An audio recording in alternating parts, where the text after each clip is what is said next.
Injection? কিসের injection? কি হলো? কিছু না। কিছু না বললেই হলো? কি লুকোচ্ছ মীরা? হঠাৎ রান্না বউকে ইনজেকশন দিতে হলো কেন? কি হয়েছে ওর? বলো কি হয়েছে? তেমন কিছু না কাকিমণি, ওর বমি হচ্ছিল তাই ওকে ডাক্তারখানায় নিয়ে গেছিলাম। সে কি, ডাক্তারখানায় নিয়ে গেছিলে? এই যে বললে যে ছোটকুর সঙ্গে প্রদর্শনীতে গেছিলে? সেখানেও গিয়েছিলাম।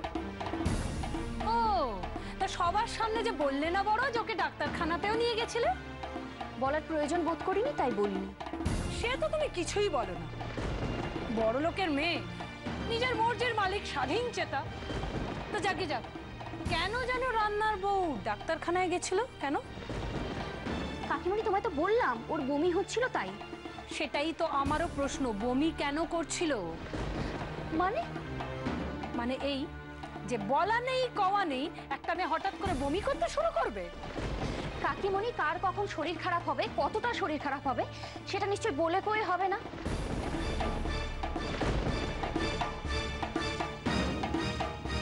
একটা কথা বলো তো মীরা, বাড়ির সবার একই খাবার খেয়ে কারুর কিচ্ছু হলো না, এক রান্নার বউয়েরই ওই খাবার খেয়ে অসুস্থ হয়ে পড়লো, বমি করতে শুরু করলো। তার হয়তো গরমে কষ্ট হচ্ছিল তাই হয়তো সামান্য বমি করে ফেলেছে। সামান্য বমি? এই তো এতক্ষণে ঠিক কথা বলেছ। তা ওর সামান্য বমি হয়েছিল, কলেরা ডায়রিয়া তো হয়নি। আর সামান্য বমির জন্য নিশ্চয়ই কেউ ডাক্তারখানায় নিয়ে যায় না, ইনজেকশন দেয় না। এই যে ঝেড়ে কাশো তো, সত্যি সত্যি কি হয়েছিল? কাকিমণি তোমার কাছে ঝেড়ে কাশার মতো বা তোমাকে কৈফিয়ত দেওয়ার মতো কোনো ইচ্ছে বা রুচি আমার নেই। চল সই। তাই বুঝি? তো তোমার ইচ্ছে না হলে বলো না। তবে কি জানো তো মীরা, পাপ কখনো চাপা থাকে না।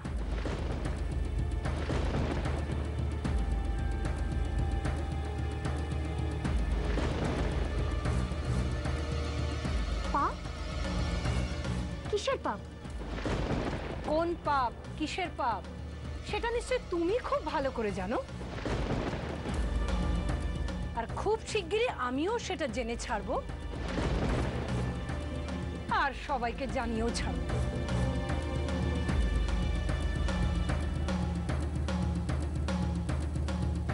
কি হবে সই? কি হবে এখন? কাকিমণি যেভাবে তোর পিছনে পড়ে আছে আমি জানি না কতদিন তোকে কাকিমণির নজর থেকে বাঁচাতে পারবো। কিচ্ছু হবে না দিদি, আমাদের মাথার উপরে কৃষ্ণ ঠাকুর রয়েছেন। কেউ আমাদের কোনো ক্ষতি করতে পারবে না, কেউ আমাদের কোনো অনিষ্ট করতে পারবে না। মীরা,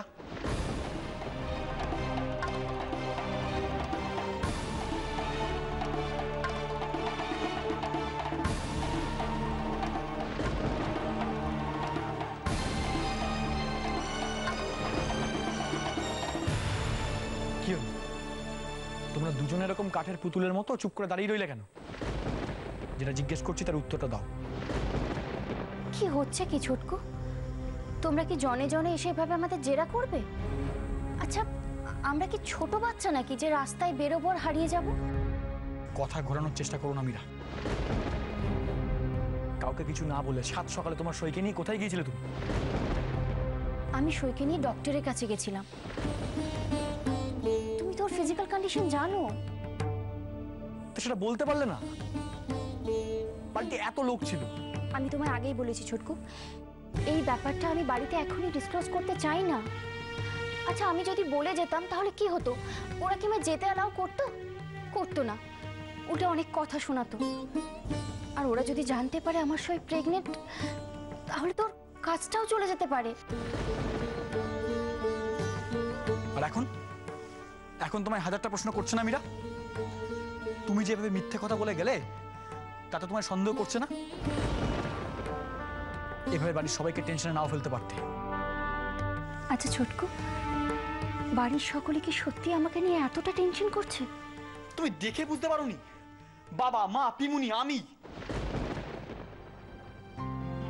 তুমিও আমাকে নিয়ে টেনশন করছিলে? ছোটকু আমার জন্য চিন্তা করছিল। তার মানে ছোটকু আস্তে আস্তে আমার আর আমার বাচ্চার প্রতি কনসার্ন হয়ে উঠছে। ও বদলে যাচ্ছে। ও আমাকে ওর কাছের মানুষ ভাবতে শুরু করছে। কি হলো মীরা? আমি যেটা তোমাকে বলছি তুমি বুঝতে পেরেছো? দেখো, কাউকে কিছু না বলো, অন্তত আমাকে তো বলে যেতে পারতে, আমি তোমাদের নিয়ে যেতাম। আর আর এই শহরে তুমি নতুন, রাস্তাঘাট তেমন করে ভালো করে কিচ্ছু চেনো না। আর তোমার শোয়ের কথা তো বাদই দাও, প্রয়োজনের সময় তো একটা কথাও বেরোয় না মুখ থেকে।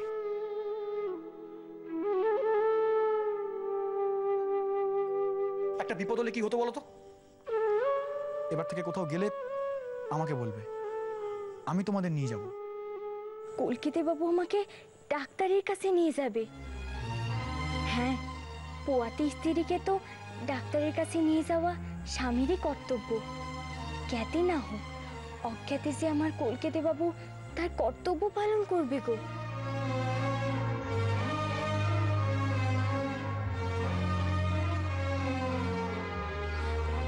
আমার খুব ভুল হয়ে গেছে Chhotku, I am so sorry. এই দেখো, আমি কান ধরছি।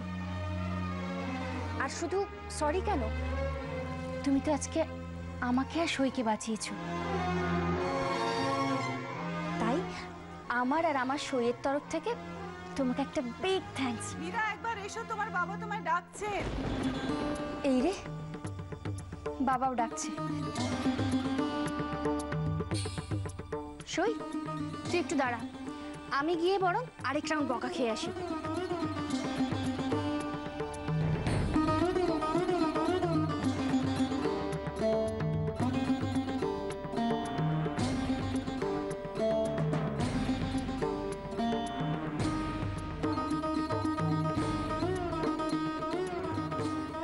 কলকাতা বাবু আমায় একলা পেয়ে আবার কিছু জিজ্ঞাসা করে বসবে না তো?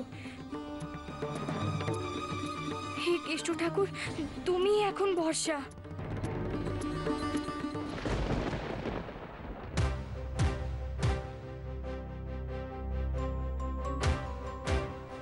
ম্যাডাম, আমাকে ডেকেছিলেন? কাজের সময় তোমাকে পাওয়া যায় না কেন? কোথায় গেছিলে? আগে ম্যাডাম, আমি তো মীরা ম্যাডামকে নিয়ে বেরিয়েছিলাম। বেশি কথা না বলে কাজের কথা না বলো, কোথায় গেছিলে? পলিক্লিনিকে। পলিক্লিনিকে? না মানে ওই মেটার্নিটি ক্লিনিকে গেছিলাম।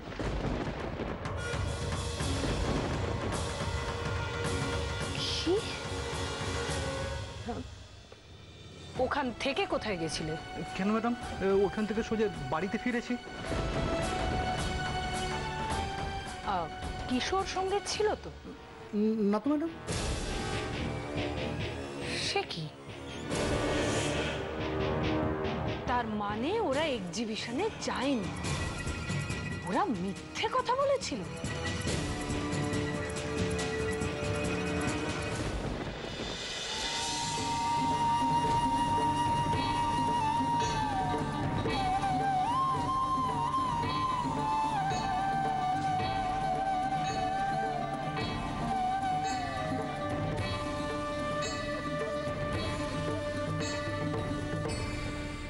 আপনার কি কিছু লাগবে?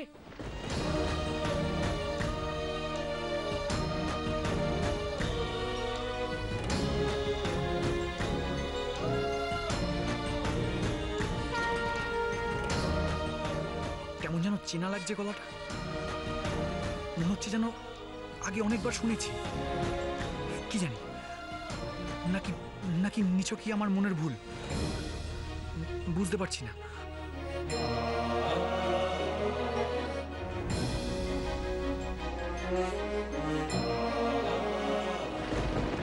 একটু জল দিতে পারেন?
রান্না বইয়ের গলাটা এত চেনা লাগলো, আর এখন ওর হাতের ছোঁয়ায় আমার কুসুমের কথা মনে পড়ে যাচ্ছে।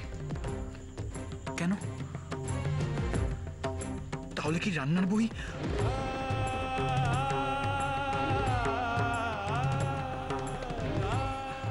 না, তা কি করে হয়?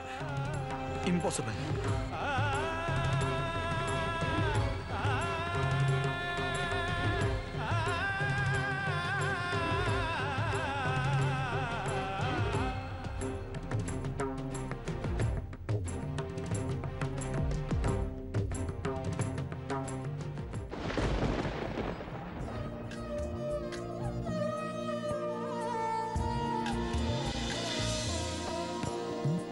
মনটা যে মোর বড্ড ভারী, কালা যে মন নীল কারি।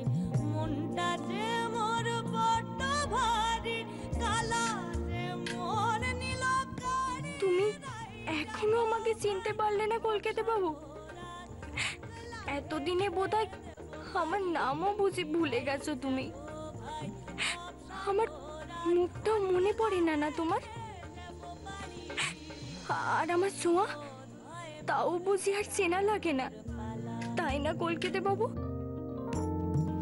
এখন বোধ হয় ফুল ছড়ানোর পালা।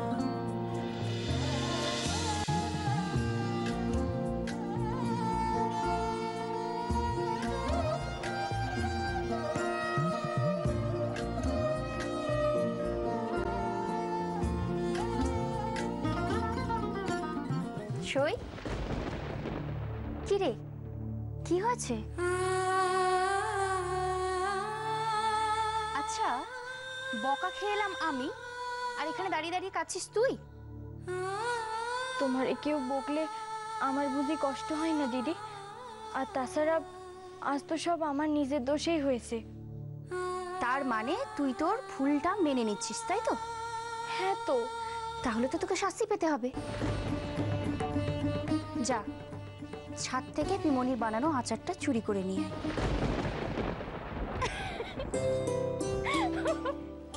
আমার খুব আচার খেতে ইচ্ছে করছে সই। তুমি আচার খাবে দিদি? তুমি দাঁড়াও, আমি ছুটে যাবো আর দৌড়ে আসবো। আরে দাঁড়া দাঁড়া, তুই একা একা কোথায় যাচ্ছিস? আমিও যাবো তোর সাথে। ঠিক আছে চলো, ভালোই হবে। এসো এসো এসো, চল। ও দিদি, তুমি এখানে বসে বসে সেলাই করছো, ওদিকে সর্বনাশ হয়ে গেছে। সর্বনাশ? কি বলছিস? কি কি কি কি হয়েছে মেজো? ছোটকুর কিছু হয়নি তো? আরে ছোটকু নয়, ছোটকু নয়, তোমার ছোটকুর বউ মীরা। হ্যাঁ, মীরা সকালবেলা মিথ্যে কথা বলেছে। ও কোনো এক্সিবিশনে যায়নি, ও রান্না বউকে নিয়ে সকালবেলা ডাক্তারখানা গেছিল। এই কথা? বাপরে বাপ মেজো, তুই মাঝে মাঝে এমন এমন করে এক একটা কথা বলিস না, আমার না বুকের ভেতরটা কিরম ধড়াস করে ওঠে রে। আরে দিদি, তুমি এটাকে এই কথা বলছো? হ্যাঁ, বাড়ির বউ সকালবেলা কাউকে না বলে বাড়ি থেকে বেরিয়ে যাচ্ছে, সারাদিন টোটো করে না জানি কোথায় কোথায় ঘুরে বেড়াচ্ছে, তুমি এই কথা বলছো? কি আশ্চর্য মেজো, তুই তো এক্ষুনি বললি যে মীরা রান্না বউকে নিয়ে ডাক্তারের কাছে গেছে।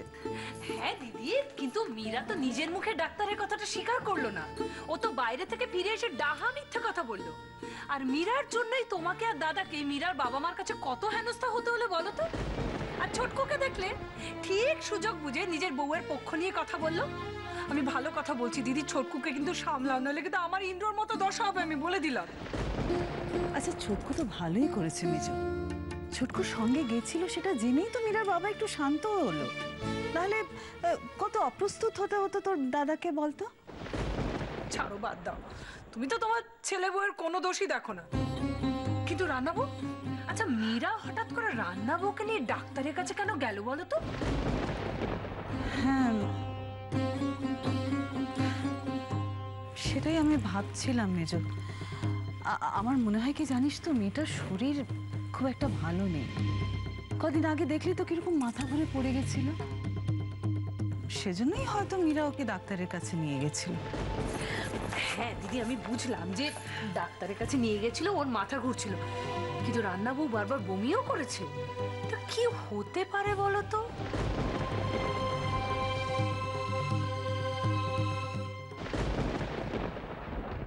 আমি সেটা কিছুতেই বুঝতে পারছি না মেজো। আসলে কি জানিস তো, আমি তো মেয়েটার মুখই কোনোদিন ভালো করে দেখিনি। আমার মনে হয় মেয়েটা না ভালো করে খাওয়া দাওয়া করে না রে। তুই একটা কাজ কর না, তুই ওর খোঁজ খবর নিয়ে দেখ না, আমাকে একটু জানাও শরীরটা কেমন আছে। লক্ষ্মীটি।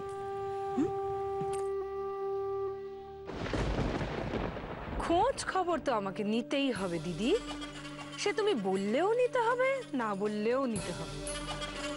আমাকে তো সত্যিটা জানতেই হবে যে আমাদের রান্না বউয়ের এমন কি হয়েছে যার জন্য ওকে লুকিয়ে ডাক্তারখানায় নিয়ে যেতে হচ্ছে।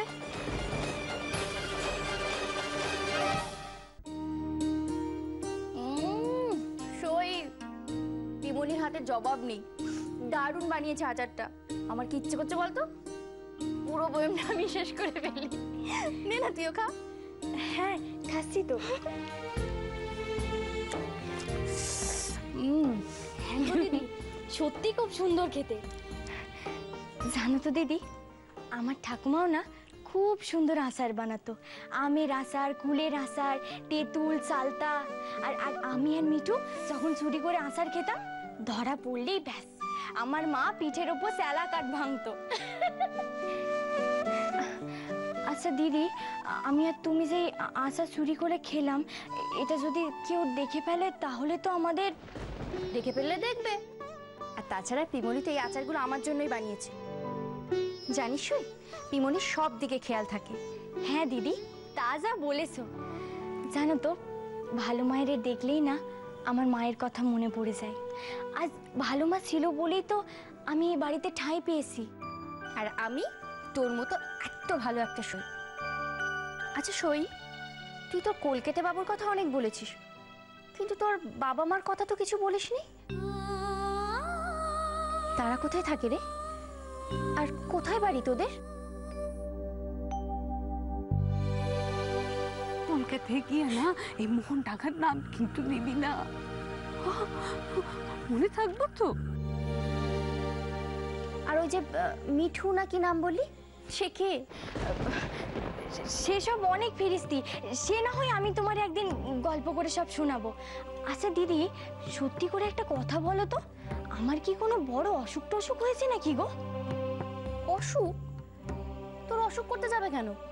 হ্যাঁ, ওই যে সকাল সকাল তুমি সেই জমিদারের বাড়ির মতো বড় আমাকে একটা হাসপাতালে নিয়ে গেলে, ওইখানে ডাক্তারবাবু আমার নাড়ি পরীক্ষা করলেন, আবার ফস করে হাতে সুইও ফুটিয়ে দিলেন। তুমি বলো না দিদি, বড় অসুখ না হলে কি আর সুই ফোটায়? ওরে বাবা, এটা তো রুটিন চেক আপ। তুই তো মা হতে চলেছিস, আর তাই তোর জন্য স্পেশাল ট্রিটমেন্ট, যাতে তুই আর তোর বাচ্চা সুস্থ থাকে। তাই ডক্টর তোকে একটা ইনজেকশন দিয়েছে, ওটা নিয়ে ভয় পাওয়ার কিচ্ছু নেই। ও, আর এই যে মাঝে মধ্যে মাথা ঘুরছে, বমি হচ্ছে, এটা প্রেগনেন্সির লক্ষণ। আমারও প্রথম প্রথম হতো, এটা নিয়ে ভয় পাওয়ার কিচ্ছু নেই। আর শোন, তোর এরপরে যখন বমি পাবে না, তখন তুই ছাদে গিয়ে একটু আচার খেয়ে নিবি, বুঝলি? কি গো দিদি, তুমি আমার সাথে মস্করা করছো? তুমি মা কালী দিব্যি খেয়ে বলো আমার কোনো বড় অসুখ হয়নি। আরে না রে বাবা। আচ্ছা ঠিক আছে, 2-3 দিন পরে তো তোর টেস্টের রিপোর্টটা আসবে, তখন তুই আমার কথাটা মিলিয়ে নিস, দেখিস সব ঠিক আছে। সব ঠিক আমি থাকতে দিলে তবে না থাকবে। তুমি নিজেকে বড্ড চালাক মনে করো, তাই না মীরা? তোমার শাশুড়ি মায়ের চোখকে তুমি ফাঁকি দিতে পারলেও আমার চোখকে ফাঁকি দিতে পারবে না। রান্না বউ মা হবে, আর এই সুখবরটা বাড়িতে কেউ জানবে না। আমি থাকতে তা কি করে হয় বলো?